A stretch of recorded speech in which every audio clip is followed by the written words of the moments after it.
نتمنى ان شاء الله تسمعوا اخبار ان شاء الله يا ربي ان شاء الله. شكرا خالتي الله يحفظك. حيت الهجرة زعما راه واحد الفينومين اللي الناس كامله تقريبا كيعانيو منها لان هادو ولادنا لم يقوموا بجرم ماشي مميزه، والهجره ليست جريمه، وانما هذه العائلات لها حق ان تعرف المصير ديال الابناء ديالها. سلبيه. وفي هذا الموقع هذا المدينه ديال الناظور عنده واحد الدلاله قويه، حيث المدينه ديال الناظور هي اللي عرفت اكبر نسبه ديال الاصابه بفيروس نقص المناعه المكتسبه وسط الفئه ديال المتعاطي المخدرات.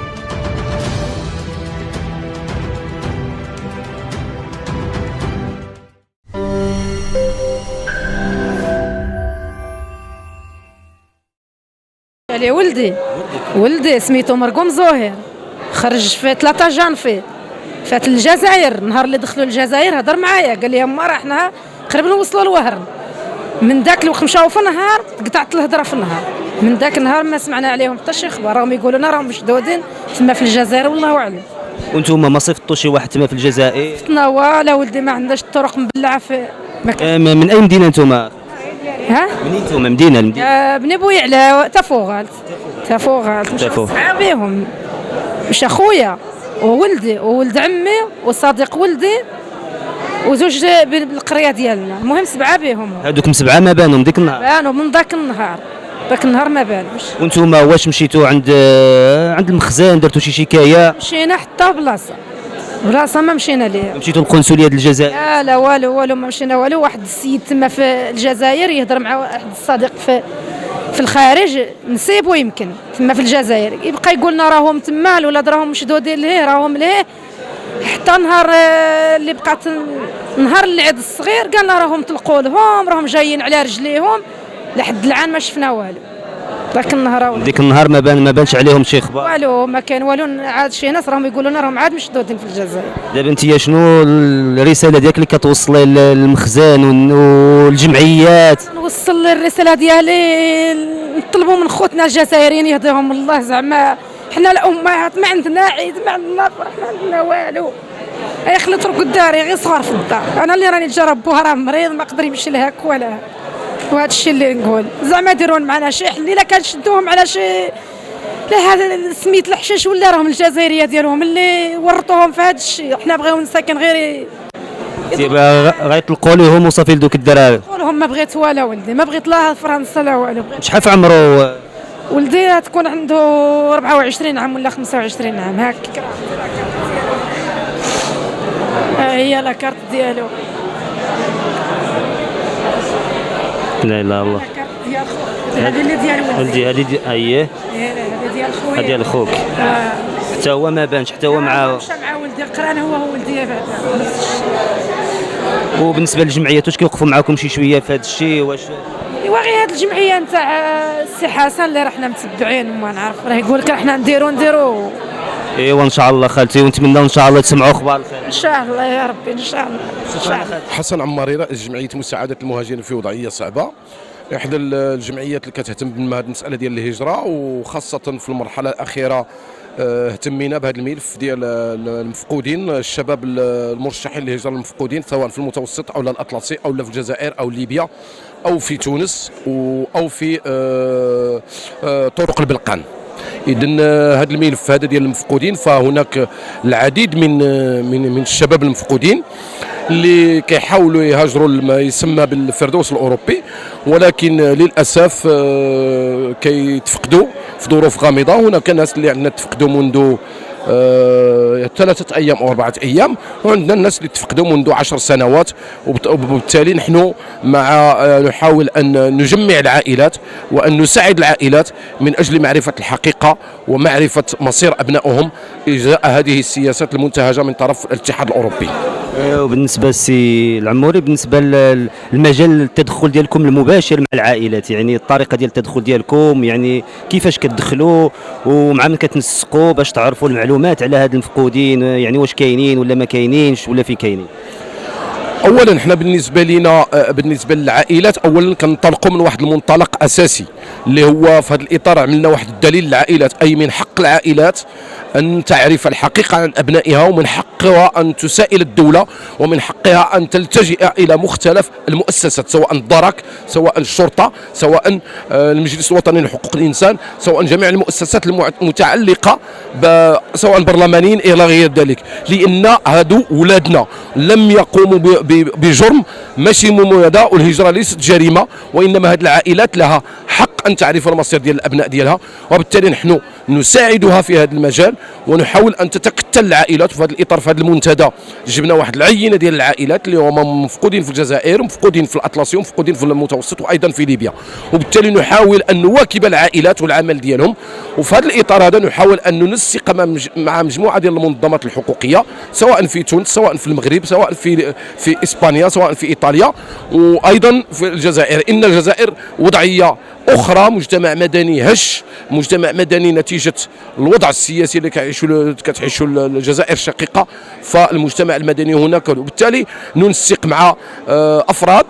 ولقينا شحال من واحد اللي لقيناه محتجز بالجزائر، لقينا شحال من الشباب ديالنا القصيرين اللي لقيناهم في مراكز ديال الاحتجاز، في مراكز ديال القصيرين، وايضا لقينا ناس اللي محكومين بمده طويله بالجزائر، وايضا لقينا ناس اللي تايهين في بلغاريا، من ضمنهم الناس ديال ولاد الناظور اللي لقيناهم في بلغاريا، الذين يلجؤون لاوروبا عبر الحدود التركيه اليونانيه او عبر الحدود التركيه الاوروبيه البلغاريه. سي العموري، اخر كلمه اللي غادي العماري، اخر كلمه اللي غادي تعطي لنا بالنسبه واحد الرساله لهذوك المهاجرين وهذوك الناس اللي باغيين يهاجروا، يعني بالطرق على تركيا او عبر قوارب الموت او عبر الجزائر. ما هو الرساله ما خصهاش تعطى لهذا الشباب بقدر ما تعطى لهذه السياسات بشكل عام. اولا هذه السياسات لا عادله، لا يعقل ان الشباب ديالنا يخصو تعقيدات في التاشيره، عنده تعقيدات في الاجراءات، والشباب الاوروبي ياتي متى يشاء ويذهب متى يشاء. ليس نحن في عالم ليس عادل. ايضا هذه المغامره هذه اللي كياخذوها الشباب هي مغامره غير محبذه، ولكن في ظل انسداد الافق، لا شغل، لا تعليم، لا صحه، لا دا. اذا الشباب ديالنا نسد عليه الافق، خاصه في ظل هذه الازمات الاقتصاديه والاجتماعيه اللي المتسبب فيها هو هذه السياسات الاوروبيه، وبالتالي هذه المآسي اللي كنعيشوها هي مآسي يتسبب فيها الاتحاد الاوروبي ايضا. فيكذب عليك الكاذب او لا يقول لك اي واحد ان هذا الشيء غادي غادي غادي غادي يتوقف يوما ما. فالبارحه شاهدنا او البارحه شاهدنا غرق 3 قوارب تاهت في المحيط الأطلسي. إذن المأساة متكررة ما دامت الوضعية في أزمة، وما دام الشباب في أزمة، وما دام أن الشباب لا يجدون كرامة ولا شغلا ولا تطبيب، وبالتالي نحن هنا باش كنطالبوا أن المسؤولين الميساج اللي بغيت نوصل للمسؤولين اننا يساعدوا لنا هذه العائلات من اجل المعرفه ديال ابنائهم. فهناك محتجزين في الجزائر، فهناك الناس اللي محتجزين في ليبيا، وبالتالي الدولة هي خارج التغطية. وكما قلت أنا في المداخلة قبل قليل في الندوة الأولى أنه يجب على المجلس الوطني لحقوق الإنسان أن يساعد هذه العائلات، هذو أبنائنا، أبناء الوطن. فلا يعقل أنه أوروبي يتيه في غابة في المغرب فتقوم الدنيا ونقعدها وعندنا الآلاف ديال أولادنا ولا نبالي بهم. فهادو أولادنا وطاقات اللي خصنا نستغلوها، وطاقات اللي خصها باغيه الكرامه وباغيه الشغل في هذه البلاد، وبالتالي على الدوله ان تتحمل مسؤوليتها. عندي الوالد ديالي مشى حرق في 2020 في 2002 في 18. داز هو مشى بطريقه ليغال الجزائر، مشى لوهران بالضبط، ومن وهران شد زودياك على حساب يمشيو لالميريا، ما سمعنا عليهم والو. اخبار معكم؟ لا ما كان حتى شي اخبار. من ديك الوقيته كنجلس في الجزائر يومين، يعني هضر معنا في ديك اليومين راه وصل مزيان بخير، ومن بعدها ما بقينا سمعنا عليه شي اخبار. وما تواصلتوش مع السلطات الجزائريه ولا مع القنصليه كاينه ما يعطوا لكم شي اخبار ولا شي حاجه من هذا الشيء؟ لا مالوروزمون كانت في شهر 3 الكونفينمون صافي، وكانوا سدوا، يعني ما قدرناش نخرجوا، ما قدرنا نهضروا حتى مع شي واحد. من بعد منين طلقوا زعما طلقوا الناس بقاو كيخرجوا، راه بغينا غينا نديرو زعما ديكلاراسيون في القنصليه ديال الجزائر ولا مي العلاقات انقطعت بين الجزائر والمغرب. ومن بعد بحثنا صراحه في اسبانيا اللي بحثنا مزيان ودرنا ديكلاراسيون هنايا في المغرب. هادشي اللي كاين. دابا شنو كطالبي من السلطات المغربيه في القضيه ديال الوالد ديالك؟ ما كنطالبهمش غير زعما في القضيه ديال الوالد ديالي، حيت الهجره زعما راه واحد الفينومين اللي الناس كامله تقريبا كيعانيو منها، واي عائله عندها شي واحد يعني مختفي ولا مفقود. يعني كنطالبوا يديروا شي حل، حيت راه ولادهم هادوك ورجال ديال البلاد ديالهم اللي كيخرجوا والبنات ديال البلاد ديالهم اللي كيمشيو وما كنعرفوش واش راهم ميتين، واش راهم في الحبس كيتعذبوا ولا راهم في البوليزاريو ولا فهمت. يعني راه خصهم يتحركوا نورمالمون، هادوك راهم ولادكم، يعني حنوا شويه. الله يبارك فيك، شكرا لكم بزاف على حسن الاستقبال وحسن الضيافه. مرحبا بك. بغينا تهضري لنا على شويه على المجال تدخل الجمعيه ديالكم وعلى المنتدى والمشاركه ديالكم في المنتدى. طبعا جمعيه محاربه السيده، جمعيه تقليص المخاطر، وجمعيه حسنونه. حنا 3 ديال الجمعيات موضوعاتيه اللي كنشتغلوا في مجال تقليص المخاطر في المغرب، وطبعا نشارك حنا كجمعيات داخل هذا المنتدى.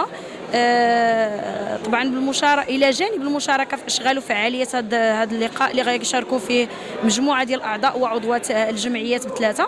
عندنا برنامج موازي اللي هو بمناسبه اليوم العالمي او بمناسبه الحمله العالميه ندعم ولا نعاقب، واللي كتصادف كل سنه 26 يونيو. هذه السنه حيت كتصادف تواجدنا داخل هذا المنتدى، فكنظموا مجموعه ديال الانشطه من بين هذا الرواق اللي نتوما كتشوفوا، اللي كنعرضوا فيه مجموعه ديال الخدمات اللي تتقدم في اطار برنامج الوطني تقليص المخاطر، وكذلك مجموعه الخدمات اللي تتوفر عليها الجمعيه في هذا المجال. وعندنا حمله ترافعيه بالموازاه اللي نتوما كتلاحظوا بان الفرق الميدانيه ديال الجمعيات ب3 كيتواصلوا مع المشاركين والمشاركات داخل المنتدى من اجل رفع الوعي باهميه تضافر المجهودات ما بين مجموعه من الفاعلين للاشتغال في جانب الدعم والمواكبه وليس العقاب.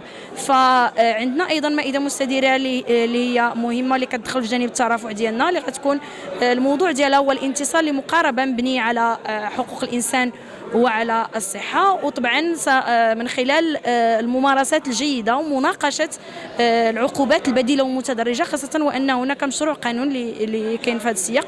فخصنا نناقشوا مجموعة تاع المستجدات سواء على المستوى الدولي أو المستوى الوطني. وكذلك عندنا تصورنا كجمعيات موضوعاتية تشتغل في المجال فيما يخص الترافع، من أجل أن يجب أن ندعم مستعملة ومستعملي المخدرات، وأن نعتمد على مقاربات مبنية على الحق عوض المقاربات الزجرية. وبالنسبه للاستاذه غزلان، المهاجرين واش كديروا معهم شي مواكبه؟ واش داخلين في مجال التدخل ديالكم ولا لا؟ طبعا المهاجرات والمهاجرين جنوب الصحراء كيدخلوا في مجال التدخل ديالنا، طبعا باعتبارهم فئه من الفئات اللي كنشتغلوا معها، لانها كتعاني من مجموعه من مستويات الهشاشه الاقتصاديه، القانونيه، الاجتماعيه وما الى ذلك.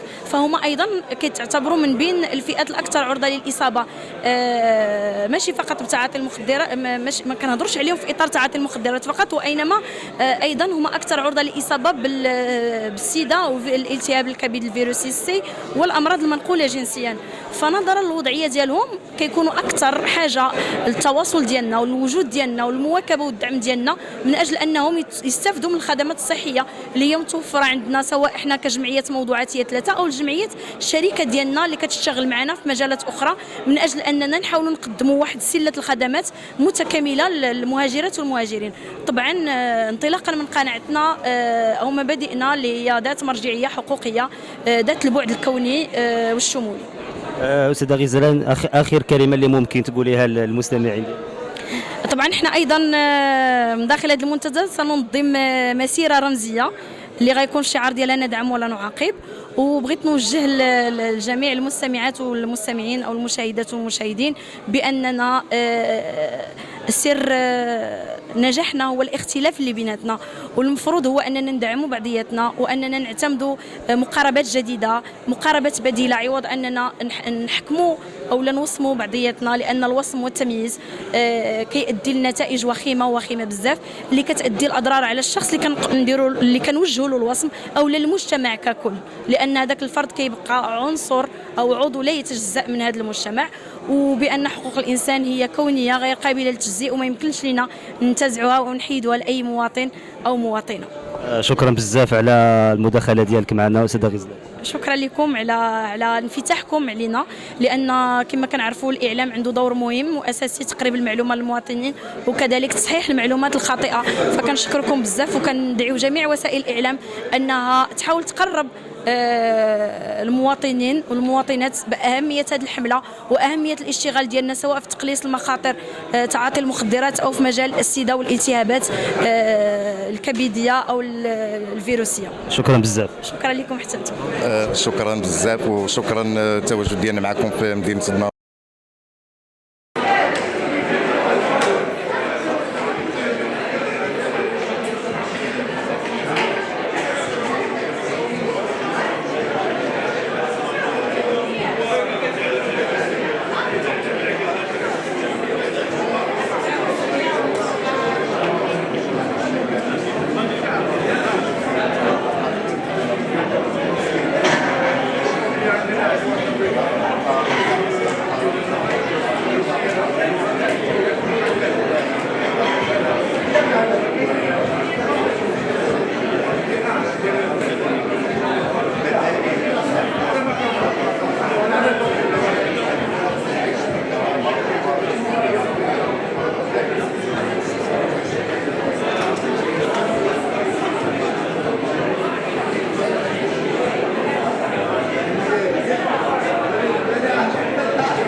العالم والمغاربة خاصة، وشكرا على الدعوة مرة ثانية. ابن ابناء الناظور ولكن كذلك ابن ابناء العروي، وكنشكر هذا المنبر هذا الاخبار 55 على المواكبه ديالو لهذا النشاط، وكنتمنى لكم مسيره موفقه في تغطيه اعلاميه محترفه كما راكم دابا المزيد يتسمى من الحرفيه ان شاء الله. نلتئم اليوم في رحاب الكليه المتعدده التخصصات بسلوان. الجمعيات الموضوعات هي الثلاث: الجمعيه الوطنيه لتقليص مخاطر المخدرات، جمعيه حسنونه لمسانده متعاطي المخدرات، وجمعيه محاربه السيدا لتخليد هذه الحمله الدوليه، حمله المناصره بشعار ندعم ولا نعاقب. هي جمعيات اللي كتشتغل على واحد المقاربه اللي كتسمى مقاربه تقليص المخاطر. علاش هذه المقاربه ديال تقليص من المخاطر؟ للرد على المقاربات السابقه اللي كانت المقاربه العقابيه اللي كانت كتطبق العقاب في كل العالم، وكذلك مقاربه صحيه اللي مبنيه على الفيطام. المقاربه العقابيه ما قدراتش تخفض من النسبه ديال تعاطي المخدرات، والمقاربه الصحيه المبنيه على الفيطام ما راعاتش الخصوصيه ديال متعاطي المخدرات، وبالتالي تبلور في العالم واحد المقاربه جديده اللي هي مقاربه تقليص المخاطر، اللي كتعني مجموعه ديال السياسات ومجموعه ديال البرامج ومجموعه الممارسات اللي كتهدف تخفيض ديال الاثار السلبيه ديال تعاطي المخدرات على المستوى الصحي والاجتماعي والاقتصادي، دون ان يعني ذلك بالضروره تخفيض تعاطي المخدرات. علاش هاد الاثار تخفيض الاثار السلبيه؟ وفي هذا الموقع هذا المدينه ديال الناظور عنده واحد الدلاله قويه، حيث المدينه ديال الناظور هي اللي عرفت اكبر نسبه ديال الاصابه بفيروس نقص المناعه المكتسبه وسط الفئه ديال متعاطي المخدرات. الرقم اللي كان ناقص ديال الخطر 29% ديال الاشخاص متعاطي المخدرات في المدينه ديال الناظور بوحدها كانوا مصابين بفيروس نقص المناعه المكتسبه، وهذا كان ناقوس الخطر اللي دعا انه طبق هذه المقاربه الجديده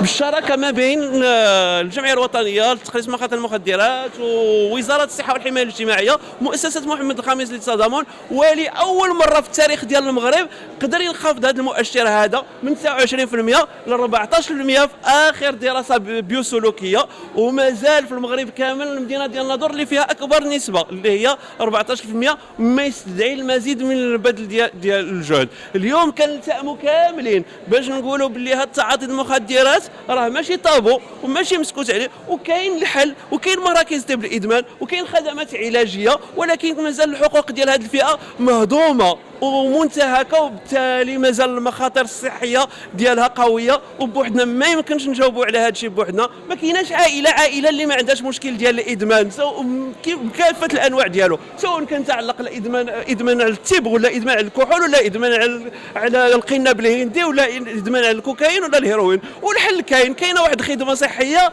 كنقولوها باعلى صوتنا، كاينه خدمه صحيه وكاين مناصرين للمتعاطي المخدرات. حنا كنوقعوا راسنا في الكفه ديال المتعاطي المخدرات، حنا معاهم وبغينا نقولوا بلي كاين الحل، وهاي يدنا ممدوده لكم يدا في يد من اجل مناصره متعاطي المخدرات. ندعم ولا نعاقب. شكرا لكم.